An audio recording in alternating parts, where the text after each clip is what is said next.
KNON 89.3 FM in Dallas and Fort Worth, the voice of the people.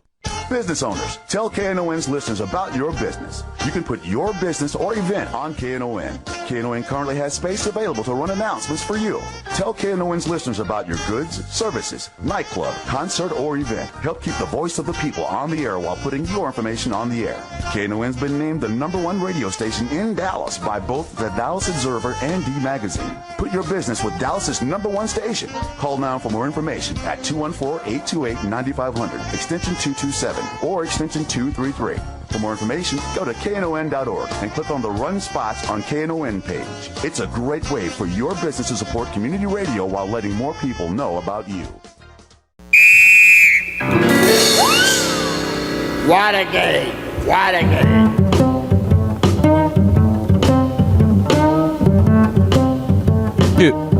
Jim Schutze here with Get Off My Lawn. Just listening to Jim Hightower there talking about a story we'd written about on the Dallas Observer webpage last week, the story of Burton Knight in Junius Heights. He's the guy who did a xeriscape lawn, and city's making him tear it out and put in imported turf grass. What a story, what a crazy deal that is. Anyway, I'm here to, as usual, talk about politics and stuff in Dallas and what goes on behind the scenes. I want to talk about something a topic that's come up here a bunch of times recently, which is school reform. I sort of see how this picture's getting painted for the public, and I respectfully disagree with the way it's being presented, and I want to share that with you. Call me up and interrupt me if you need to. I'm at 972-647-1893. It's 972-647-1893. Jim Schutze here with Get Off My Lawn, and we're talking about school reform in Dallas. This has a lot to do with the new superintendent, Mike Miles, and his regime, which is very interested in accountability and raising standards in schools. The larger picture is being painted, especially in southern Dallas, as a proto-racist campaign against African American, against minority school district employees, but especially against African American employees, especially school principals. And, you know, there's a lot of history here. We've all lived through this history, and it's simply a fact in the past that, indeed, white people have a tendency to get way more excited about standards when they see black people getting the jobs than they were when white people had those jobs. That's a history that we've lived with, and it has to affect our vision of what's going on today. I remember being at a newspaper in Detroit way back, but Detroit was already a majority black city. Of 200 people in the newsroom, I think 2 were black. We got a new publisher, and he called us all together for a get acquainted meeting in the newsroom, and he talked about that. And he was a white guy, but he talked about how wrong that was, that here we are serving this black city, and the whole newspaper staff, except for a couple people, is white. And he was talking about how he was going to change that, and then he went off into a little swerve about how he was going to recruit a bunch of black people to work at that paper, but he was not going to sacrifice standards. And these black people were all going to come from Harvard and Princeton and Yale and so on. So when he got done, this friend of mine, who was one of the only 2 black reporters on the staff, raised her hand. And she said how great this was and what wonderful news it was that he was going to do this, and she wanted to help him. But then she said, you know, you're going to hire these black people only from Harvard and Princeton and Yale and stuff, and I'm just afraid that's going to make it too hard. And I wanted to assure you that this newspaper has gotten by just fine for years with a room full of very mediocre white people. And she said, as a matter of fact, would all the white people in this room who went to Harvard please raise your hand? Well, nobody did. And her point was that why all of a sudden, when you're going to hire black people, which you should have done a long time ago, why are you going to jack the standards up way higher than you did for the white folks? And it's a valid point, and that's a chapter and an experience in racism and racial progress that we've all been through. That's the accusation that's getting hurled now at the school district management. The story is that Mike Miles is a big racist, and he's out to pick on black principals and black school district employees. I think it's worth mentioning that Mike Miles is black. I know that doesn't necessarily mean anything. He could still be a racist, or he could still be sort of buddies with the racist or sucking up to the racist. We've seen that too. But it's worth mentioning that he's not some white guy. I would submit that if you look at the people who are both on the board and listen, if you look at the people who are kind of influential in the city now, I think this is a different generation. I think even the rich white folks who are involved, who are a little bit younger than the old guard, the ones who are in their 40s and 50s maybe, come from a different experience. They've had a lot more diversity in their lives than the old folks did, and it changes them for the better. But I can't prove that, and we need to look at what we can prove. And here's the problem. Here's the thing that I see Miles and this administration working on. Their target, the thing they're motivated by, and it has everything to do with race. It's all about race. But it's this. If you look at the high schools in Dallas that still have what I'd call a remnant white student population. Look at W.T. White, where 11% of the students are white. Look at Woodrow Wilson, where 20% are white. Look at Hillcrest, where 21% are white. And you'll see what their percentage of students is who are college ready when they finish those high schools. None of them is at the state average. We don't hit the state average anywhere in Dallas. The state average of high school seniors who are deemed college ready based on SAT and ACT scores is 25.7%. So W.T. White gets half that. 13% of their seniors are college ready. Woodrow, where 20% of the students are white, they get 16.8% seniors college ready. Hillcrest, 21% are white, they get 22.8% of students who are college ready.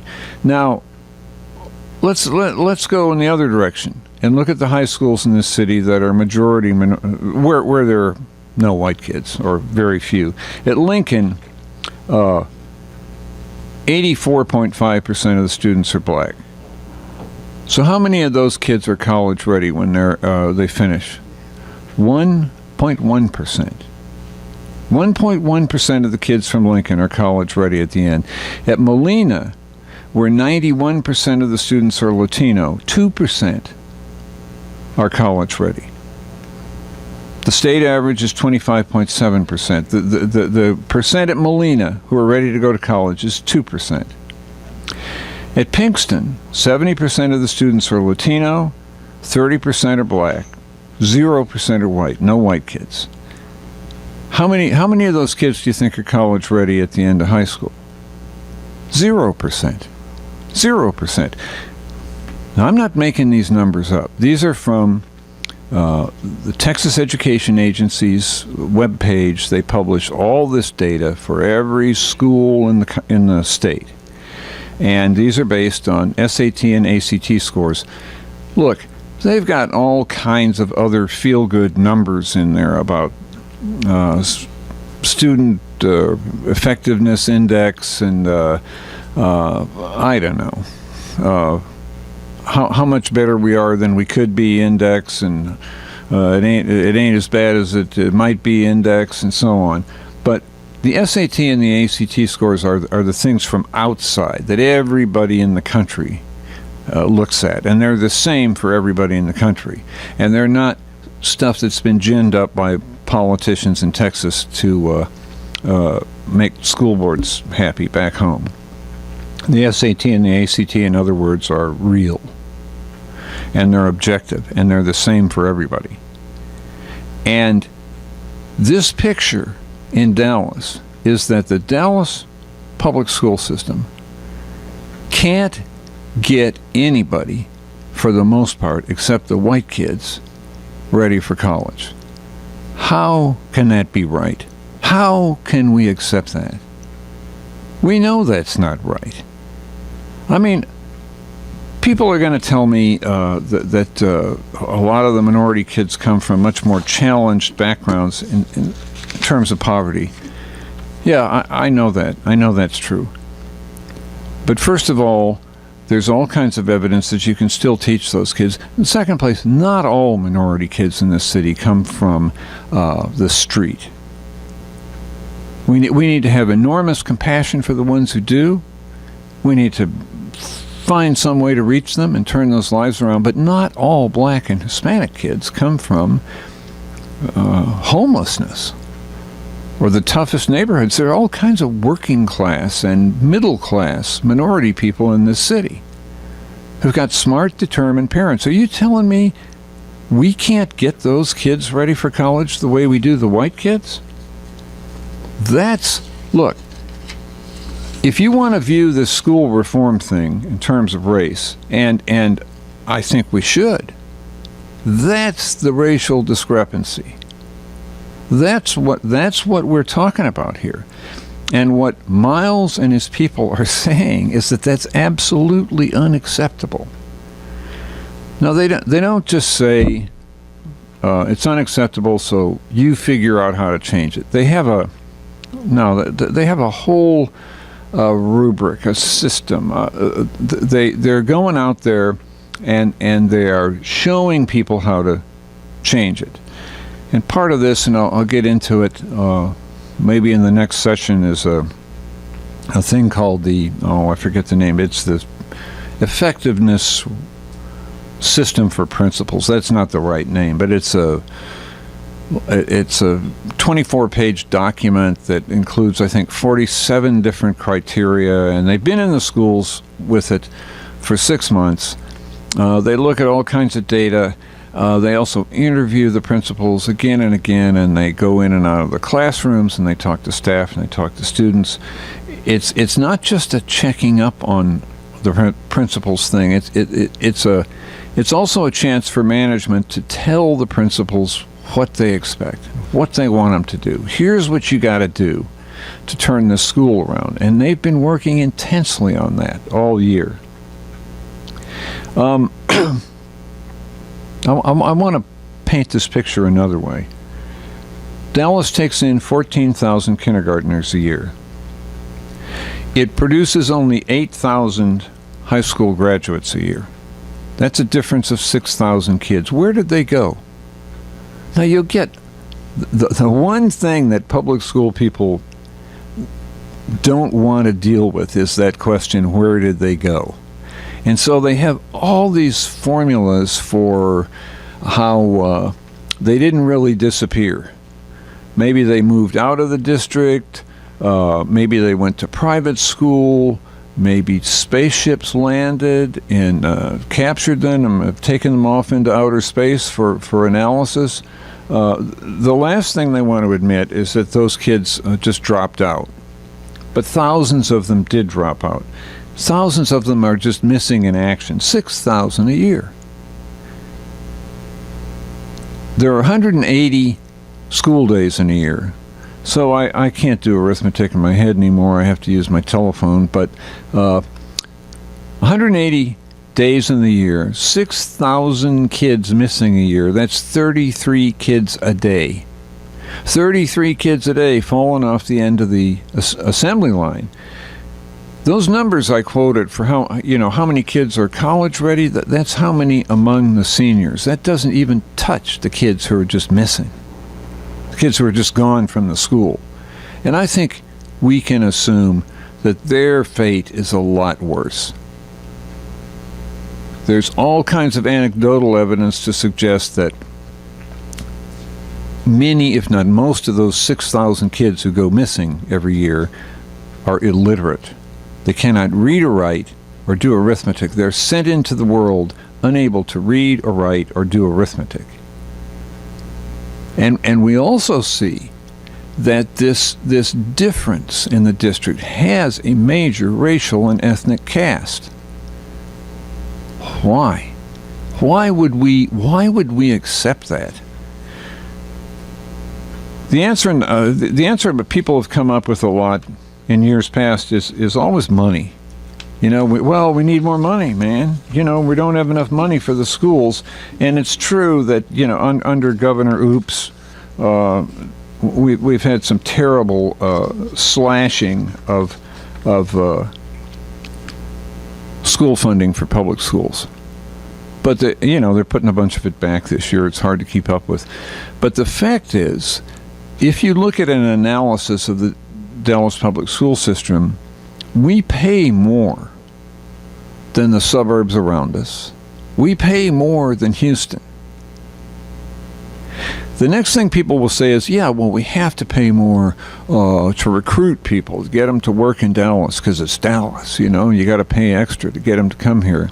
Well, if that's true, we ain't doing it because we pay less for new teachers than the suburbs and than Houston. So we pay less to recruit teachers. We pay more because we have way more faculty, students and principals, who are way up in the seniority tree. And they've also, there's this system where you take certain education courses and you rack up higher ed degrees, master's degrees, PhDs, and you get automatic pay incentives for that. And we have a lot of people who've done that. So according to that, we've got very qualified people in the faculty. According to the way qualifications are measured, we've got very qualified people, and we have a ton of very experienced teachers. And the results are terrible. They're terrible. They're unacceptable. It's something that we should, that no community should accept for a minute. The outcome of this school system. And so what do you do? What do you do about it? How do you change it? Well, you got to get in there and you've got to look at you've got to identify the schools that are really bad, where nothing's happening. And you got to change them up, right? You got to change them up. And when you change them up, that's going to mean people's jobs. And that's what's going on here. And I'll get back into this after the break, but that's the real battle. This thing that's being framed as Mike Miles, a big racist coming after black school principals, that's not the true picture. I'll be back in a minute. Jim Schutze with Get Off My Lawn.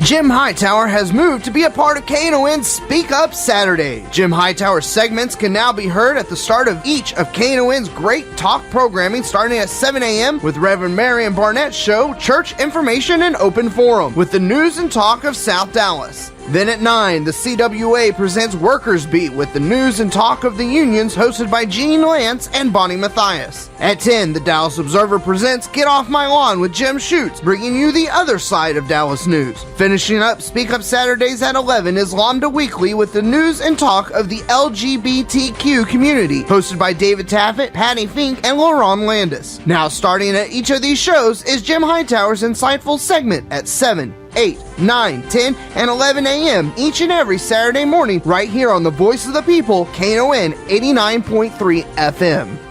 Would you help a worthy crime? This is Sonny Boy Mark, and I'd like to take a minute here to tell you about over 60 minutes of great blues listening available now on KNON's Texas Blues Radio Volume 5 Blues CD. This is some great stuff, folks. 15 tracks, from the Two-Tones, Blues Boy Bo, Buddy Whittington, Andrea Dawson, Kirkland James, Sonny Colley, Johnny Red and the Roosters, the Chris Watson Band, the Rough Cut Blues Band, Jeff Stone with Charlie Love, David Millsap, Sir Loin and the Ass Kicking Machine, Michael J. and the Paul Bird Band, and JJ and the Detonators. The 1,000 copies we made are selling fast, and we won't reissue it. Get yours now at Forever Young Records in Grand Prairie, Record Town in Fort Worth, and in Dallas at Bill's Records and Rewind Music. The CD is available as a download at cdbaby.com. All proceeds benefit KNON, sponsored by Forever Young Records.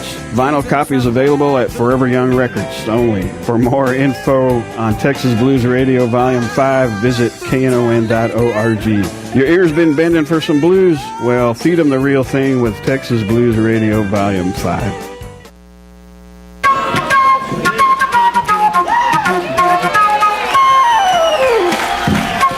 Jim Schutze back with Get Off My Lawn. We've been talking about school reform. Please call me up if this is a subject near and dear to your heart. 972-647-1893. 972-647-1893.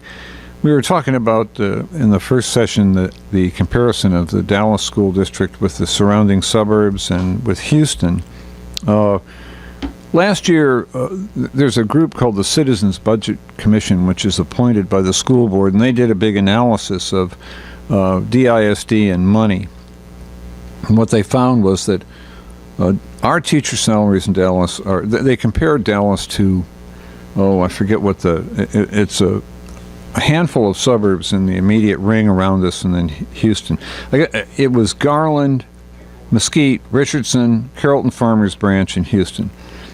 Our teacher salaries are 8% higher than the average for all those other communities. If you look at other jobs like teacher aides, 41% higher. If you look at all of the positions, all the money that we spend on personnel in Dallas, if we paid the same rates as that comparison group, instead of the higher rates that we pay, the district could save $110 million a year. That'd be enough to hire, I think, I don't have the number in front of me, but I think it was 2,700 people. Can't be. It has to be 270 people. It can't be 2,700. I'm sorry, I don't have that number in front of me. But, theoretically, we could hire a bunch more people if we paid the surrounding rates. There are probably a million reasons why we don't pay those rates. I'm just saying it's hard to argue that the Dallas schools are underfunded when you compare them to surrounding districts into Houston. I'm going to pause for a minute. We've got Jess on line 3. Jess, how are you this morning? Hey, good morning, Jim. How are you? Good. What's up? Hey, my name's Jess Colley. I'm a teacher. I've worked with Dallas ISD, and before I moved down to this area, I was a teacher at a charter school in Washington, D.C. And what area are you in now? You don't have to name the community, but just generally, where are you now? Well, I live near Highland Park. I've also worked at Sunnyvale schools in Forney. Right.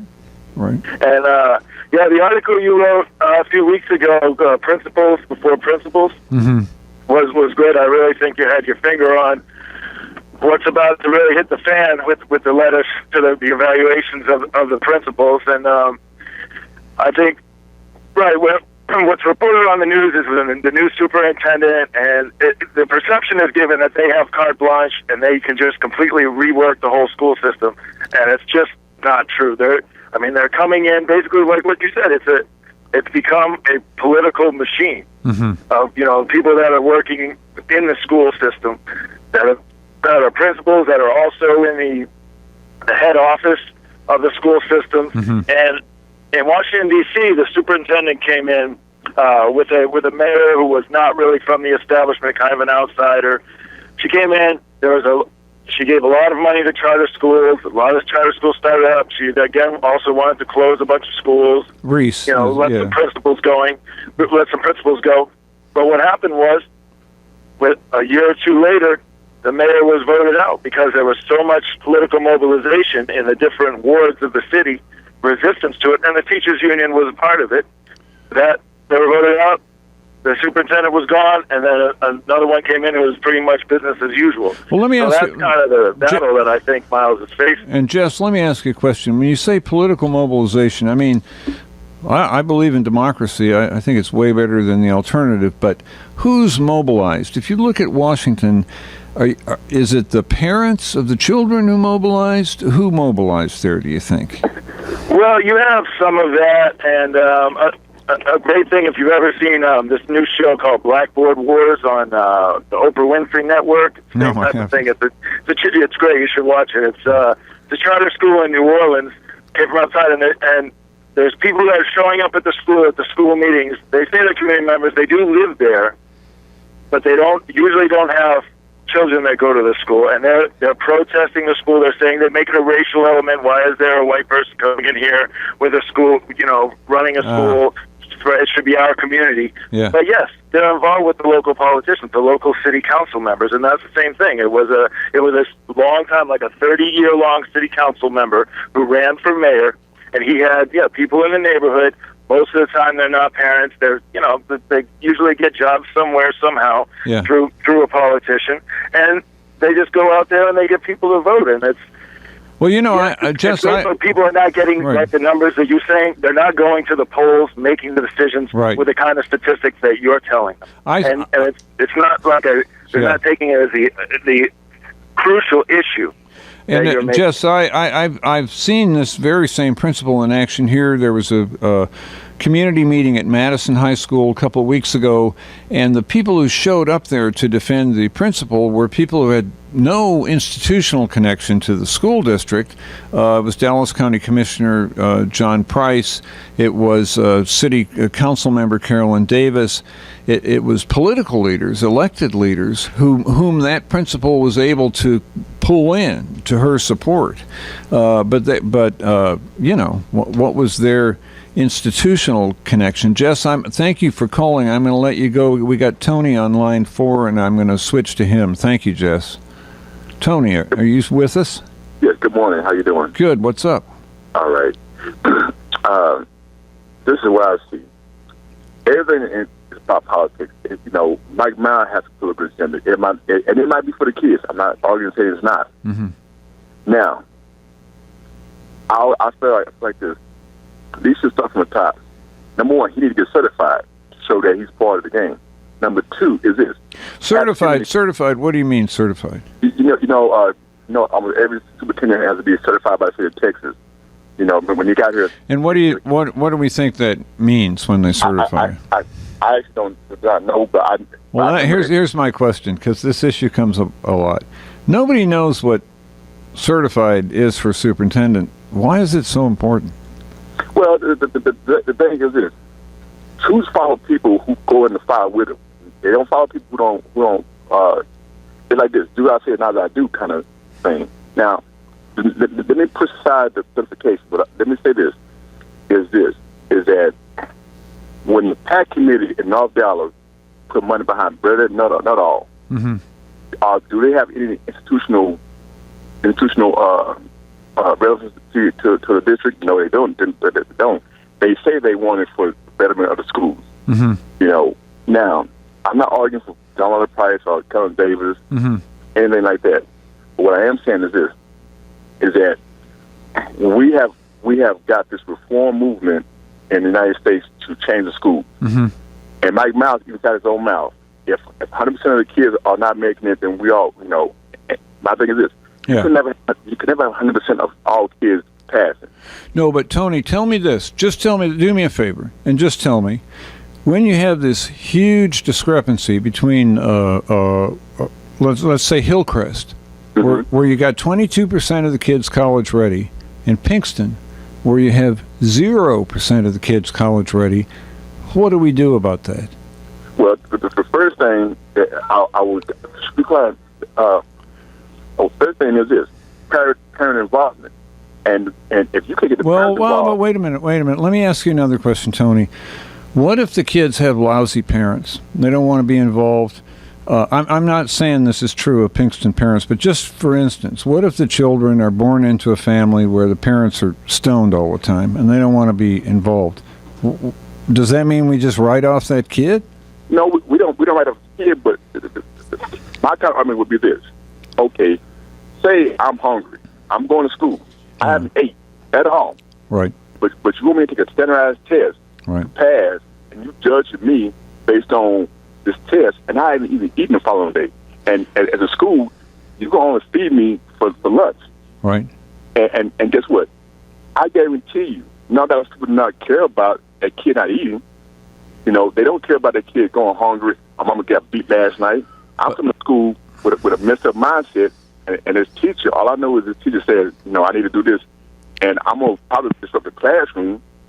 So we don't even deal with that part of it. So I agree, and Tony, that's a good point. What a lot of this stuff comes from, and I think the school district has not done a good job of getting this point across, is that they found these schools that they call the one-off or anomalous, weird schools where all the kids come from the background you're talking about, but they test through the roof.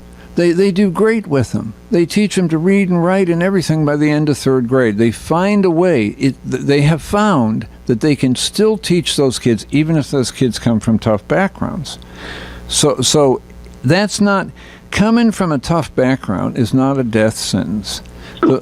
And those kids, there are smart kids and determined kids, and you could, I've even heard people argue that if you take the average little kid who's learned to live and survive on a tough street, you may have a sharper kid than the kid who's been babied along in a middle-class family, and they can be taught.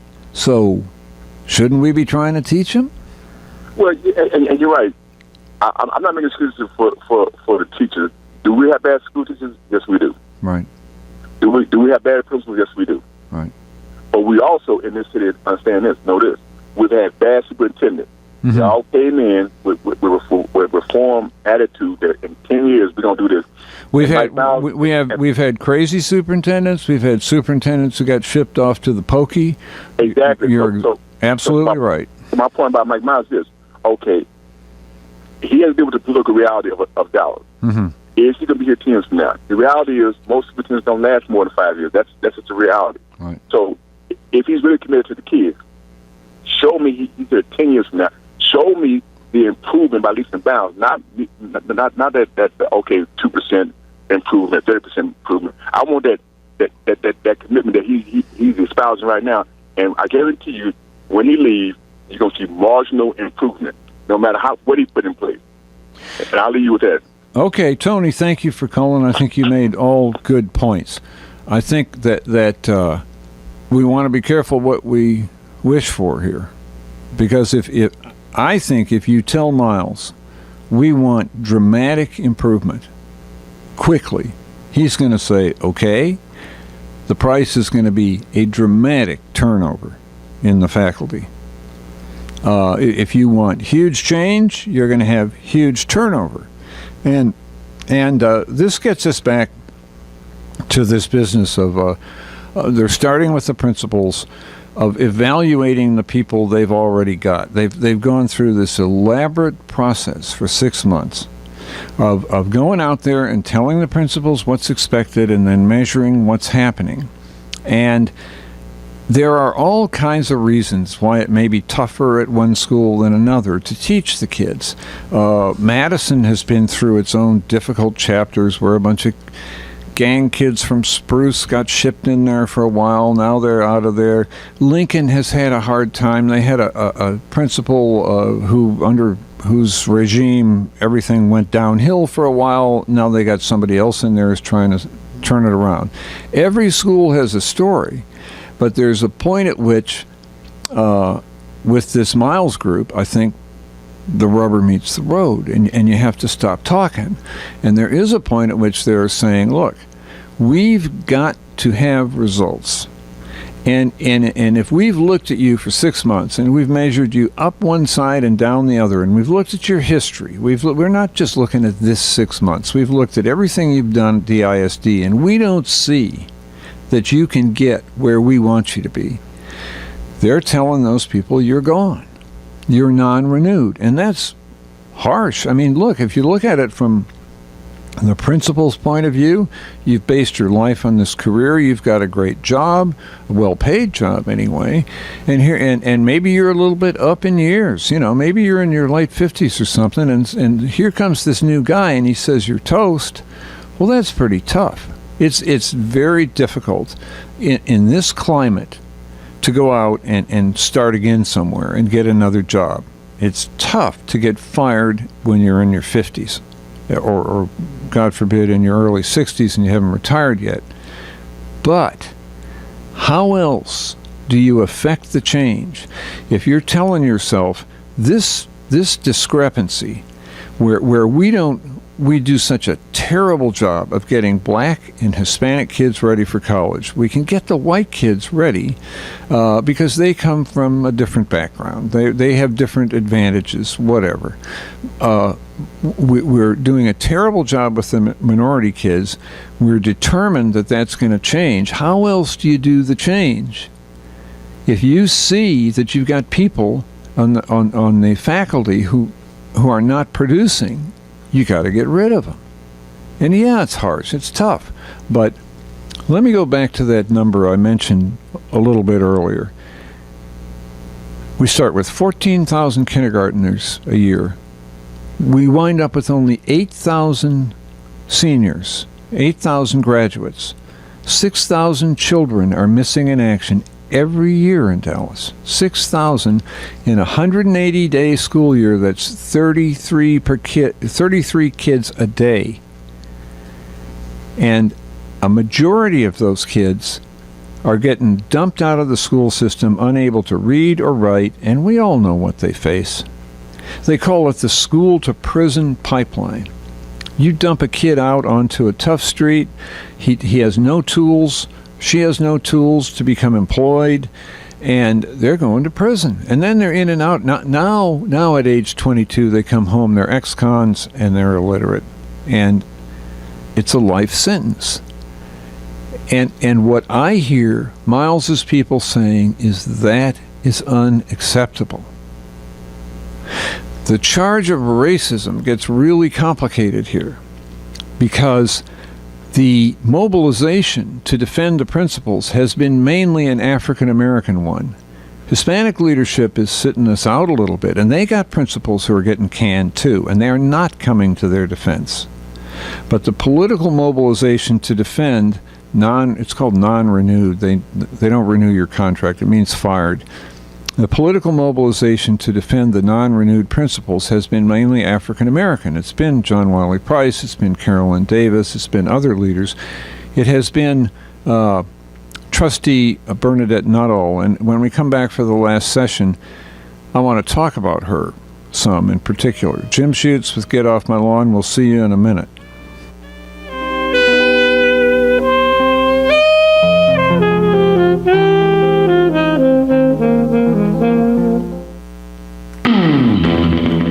Ladies and gentlemen, are you ready for the glorious return of the greatest Russian rock and roll band in the universe? Coming Saturday, April 13th, Igor and the Red Elvises are coming to the Sons of Herman Hall. Don't miss out on a night of unheralded rock and roll fun and dancing madness. Bear witness to the happy masses shaking it to the rhythm. Get your tickets now at knon.org, Bill's Records, or Forever Young in Grand Prairie. There'll be a free barbecue from the Alligator Cafe. Don't miss this, or you'll forever be trying to make up for the lost fun. Igor and Red Elvises at the Sons of Herman Hall in Dallas, Saturday, April 13th. Doors open at 8 p.m. for all ages. A free barbecue from the Alligator Cafe. The Red Elvises play 2 sets, all Red Elvises all night long. This Weird Warren from KNON's own Sonic Burrito Show, and I'll be your master of ceremonies. The Sons of Herman Hall, located at 3414 Elm Street. This is a KNON benefit event. If it's time to get rid of your old gas guzzler, the KNON Vehicle Donation Program can help. There is still a market for those old vehicles, and if you donate it, you are helping to support the quality programming here on KNON. Just call 877-KNON-AUTO or go online to knon.org. We'll take care of everything from pickup to tax paperwork. That's 877-KNON-AUTO. Hey, babes. Take one.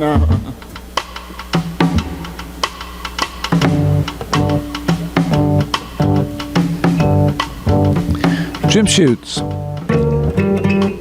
Jim Schutze back with Get Off My Lawn. We've been talking about school reform. Call me up at 972-647-1893. It's 972-647-1893. I was just getting to the subject of school trustee Bernadette Nuttall, who's a very, very interesting person to watch in all of this. You know, Trustee Nuttall has really been one of the better trustees that the district has seen in a long time. She's very smart, and she's tough, and she's measured.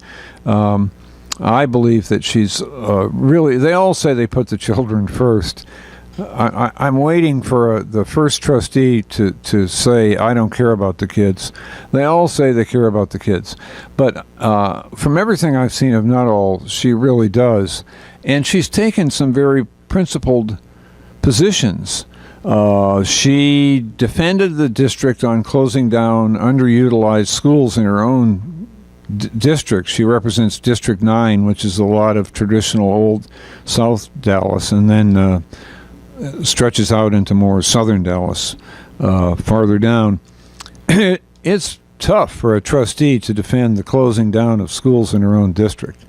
And I think that was a principled position on her part. She's somebody who, I've watched her in board meetings. She knows what to ask, and she's one of those people who can stay on subject, you know, and go after the meat of the matter. And she's good in the way she handles her rhetoric with other board members, it seems to me. Anyway, I'd say she's a great board member. But she's apparently in a really tough position on this business of the non-renewing of principals in her district. I made a Public Information Act demand. You know, that's a legal demand where you tell the government body you want certain kinds of documents, and if they're public documents, they have to give them to you. Included in that is email that trustees and the superintendent trade back and forth about stuff. And in response to my demand, I got all these emails that showed that school district executives have been complaining to their bosses, and then the complaint goes on up to Miles, the superintendent, that Trustee Nuttall's been buttonholing them at school events and telling them, you better keep your hands off such and such a principal, no matter what. No matter what the statistics show or this evaluation process shows, she's been telling them these principals are protected. And if anything happens to them, quote, the community will rise up against you. And we all know what a powerful threat that can be. So these middle managers who are called executive directors, they're kind of over this they're in charge of this whole deal of looking at the principals. They complain to their boss, who I think her title is, her name is Raina, and she's she's boss of curriculum or something, wrong title. And then above her is Miles. They complain to Raina, hey, we got this trustee buttonholing us at events, telling us that we better keep our hands off these principals or she's going to sick the community on us. Then Raina sends that all on to Miles. Miles sends these people back emails saying, don't listen to that stuff, I got your back. Well, man, if you're one of those executive directors caught in the middle, you've got the superintendent tugging on one ear, and you've got the trustee tugging on the other ear. Which one do you go with? You know, Tony, our caller, pointed out that superintendents don't tend to stick around for very long. Sometimes trustees do. So your boss on paper says, don't you listen to that trustee, you do what I say. But if you do, what happens when the boss is gone? And the trustee starts looking at you thinking, hey, I remember you. So these people are in a tough position.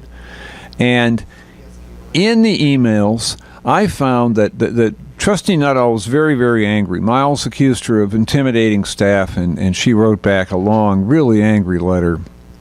But in the letter, she admits that she's been doing it. And she names the stuff she's demanded from these middle managers. For example, she's demanded a list of the names of all the principals who are going to be non-renewed. Well, that's very sensitive stuff. There's all kinds of law about firing people from a school district. It's different from firing you or me. In the newspaper business, if the process is, if they want to fire you, they have to provide you with a cardboard box. They come in, they give you the box, they say, put your stuff in here and get out. It's not that way in the school district business at all. There's a huge appeals process. They can sue. So in other words, there's all kinds of litigation. Everybody in this day and age worries about litigation and personnel matters anyway, but in public schools, the litigation is a really tough issue. So this list that they're developing of principals who are going to be non-renewed is a very sensitive business. And here's this school trustee not going to the superintendent, and she's not going to the rest of the school board in the school board meeting and saying, hey, look, I wanted to tell you guys on the board that I'm going to be out demanding this list of non-renewed principals. She's not telling the rest of the board. She's not telling the superintendent. She's going to these middle management people who are afraid of her and saying, give me that list. I want to know ahead of time who's being targeted. And she concedes that in her letter back to Miles. She says she has every right to demand that. And legally, she's right. A trustee can demand any document that the district prepares. But legally, she's wrong, because there's other law that says that a trustee is not to be involved in the day-to-day management of the district, and in particular personnel matters. That's the superintendent's job. The way it's supposed to work is if trustee Nuttall doesn't like the way Miles is handling himself, she says so in a board meeting, and she says to the rest of the board, let's fire him, and they vote on that.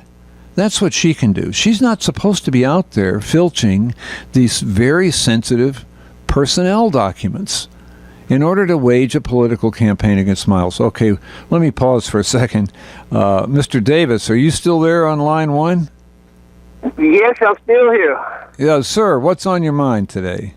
Okay, I have a problem with the school, the way they distribute their books. My kid went to Florence Middle School. Right. And we bought a house over there almost to Highland Park. Yeah. And their books are almost 2 years ahead of their book. What's wrong with that? Whose books are ahead of whose? Highland Park. Ahead of the Florence School book. Oh, really? How'd you figure that out? Did you, what? My kids say he came back and said the books we had at Florence as kids in the 6th grade are different from the books they got over there at Highland Park. I didn't understand. Your kids are going to the Highland Park schools now. Yeah. I see. And what books in particular are they talking about? She said the book, the reader of the book is just the grade level higher are different. They are a whole different book. Oh, well, now look, I think that's absolutely true. And that's a good point. Grade level is a huge point. Kids are being taught at DS and DISD 3 and 4 and 5 grade levels below where they're supposed to be. And that's why the books would be different. It's because the kids are 5 years behind. You can't teach. If you got a kid in the 9th grade and that kid can't read, there's no point in bringing in a 9th grade book. It's like handing him a brick. I think that's a good point. And would you say that this is a proof that something needs to change in the Dallas schools? How do you feel about that? Yes, I said I need to check out my kids is on the other road. Yeah, that's great. That's great. You got smart, hardworking kids. And when she got over there to that Highland Park school and they took that test, they brought them up to another grade level. Why they do that? Oh, they were on the honor roll in the Dallas schools, and then they went to Highland Park and they knocked them back a grade? Yeah. That's because the Dallas schools haven't taught them up to their grade. Oh, she's smart. She's real smart. Yeah, they may be a very smart kid, but the teaching of the school system hasn't brought them up to the grade level where they need to be. It's not the kid's fault. That's a great example. You got smart kids, and they must be hardworking kids to be on the honor roll, and yet here they are working hard in school every day, and the Dallas schools have got them at a lower grade level. Is that about right, or? No, but see, they're still in the sixth. She's in the sixth grade. I see, but they got them on other books. He's taking sixth grade over at the same as the Highland Park, but the books are different. Yeah. Look, Mr. Davis, thank you. I appreciate your calling. I'm running short on time, and I got into this. I'm going to let you go, but I got into this whole thing about Trustee Nuttall, and I don't want to just leave it hanging there, because it sounds like I'm saying Trustee Nuttall is Bernadette Nuttall is a bad guy or something, and that she's just out there making trouble for no good reason. I think anybody who knows her, I'm not claiming to know her personally, but anybody who's watched her knows that's not true. She's not that kind of person. She's not doing what she's doing because she's crazy or she likes making trouble. She's not crazy, and she doesn't like making trouble.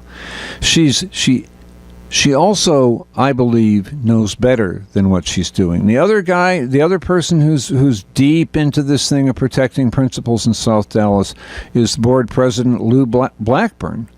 He joined Nuttall in demanding all kinds of a special inquisition to find out why this was going on, and Miles has so far said, I'm not going to do an inquisition. You don't have a right to haul my people in front of you in a kangaroo court and intimidate them. We're doing what we're doing. We've announced why we're doing it, and we're pursuing that strategy. But Blackburn is another example of a guy who's been a good board member, and he's a serious person, and he knows education. The fact that Blackburn and Nuttall are furiously scrambling around trying to defend these principles, the fact that Commissioner Price is showing up at a community meeting at Madison, Carolyn Davis of the City Council is showing up at the a school meeting, what that tells you is that there is huge political pressure on Nuttall and Blackburn to defend these principles. Huge pressure. Or they wouldn't be doing what they're doing. These are not silly people. They're doing it, I believe, in response to enormous political pressure. I think we can see the handprint of that pressure clearly when you have Commissioner Price as the most powerful elected African-American official in the region.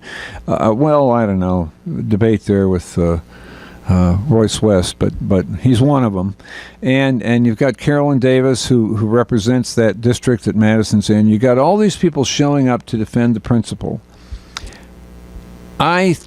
What that means is that there's an enormous political mobilization to defend these jobs, and like I said at the beginning of the show, I know the history. You know the history. We all know the history, and it's not good. And the discussion of standards is not good. We went through long chapters in the past where white people got all excited about standards when black people started getting the jobs. And they were a lot more excited about high standards for black people than they were high standards for white people. We all know that. That's true. That's history. This is a new chapter. And this superintendent is focused on a very racial, ethnic issue. He's focused on the huge failure of this school system to prepare minority kids for life. Forget about college. Let's say we're not going to college. You've still got to be able to read and write and do arithmetic in order to have a life. The other thing is this: if you bring children to full reading and writing and arithmetic by the end of third grade, which is when it's supposed to happen, if you get them at grade level by the end of third grade, all the data shows that they will stay at grade level for the rest of their public school career. You know, Mr. Davis was talking about this cruel wake-up that people get who come out of DISD. The kids are smart, they've worked hard, they've been diligent, and they find out that they're years behind kids from suburban school districts. We talked about the fact that we pay more money for teachers and principals than those suburban school districts. So it's not money. What is it? What is it? I think what Miles is looking at, I haven't heard him say this, maybe I shouldn't put words in his mouth. Let me just talk about what I'm looking at. I'm looking at the fact that out of those 8,000 children you graduate every year from high school in Dallas, I know that there are thousands of black and Hispanic kids who could be college ready, who are smart enough. And even if they're coming to school from very tough backgrounds, they can still make it. Those backgrounds won't stop them. You know, there are a lot of times when coming from a background makes you tough. It doesn't make you weak.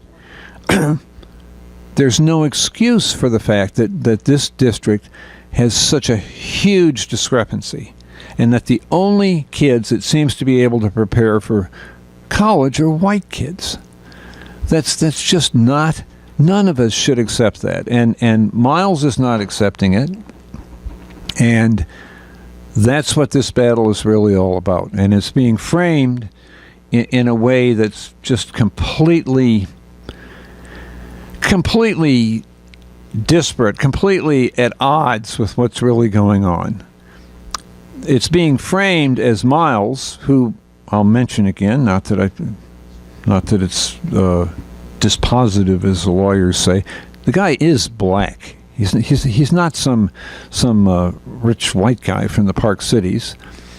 But the argument is being framed that Miles and his crew are a bunch of racists who are running off black principals and teachers. And the real argument is that Miles and his crew are focused on the failure of the school district to educate black and Hispanic children. And their opposition is coming from people who've got good jobs. And they don't want to lose the jobs. And those people are wired. They're wired to Carolyn Davis. They're wired to John Wiley Price. They're wired to the political establishment in southern Dallas. But they're not wired to the children. If you back away from the whole thing and just look at the kids, then you'll see what I see. You'll see a holocaust in terms of children who are dumped out of there without a chance in hell of putting together a decent life. And it doesn't have to be. We don't have to accept that. We don't have to put up with that. Sure, it's harsh. It's very harsh to go to somebody mid-career, late career, and say, you're out of here. But man, what about those kids? What about those 6,000 children missing in action? 180 school days a year. That's 33 children a day gone. What about that? Who's going to do something about that? It's Jim Schutze with Get Off My Lawn. See you next week. KNON 89.3 FM in Dallas and Fort Worth, the voice of the people. Business owners, tell KNON's listeners about your business. You can put your business or event on KNON.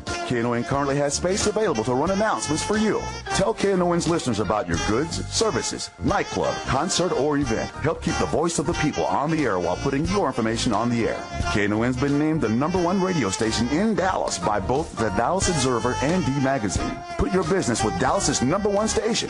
Call now for more information at 214-828-9500, extension 227, or extension 233. For more information, go to KNON.org and click on the Run Spots on KNON page. It's a great way for your business to support community radio while letting more people know about you.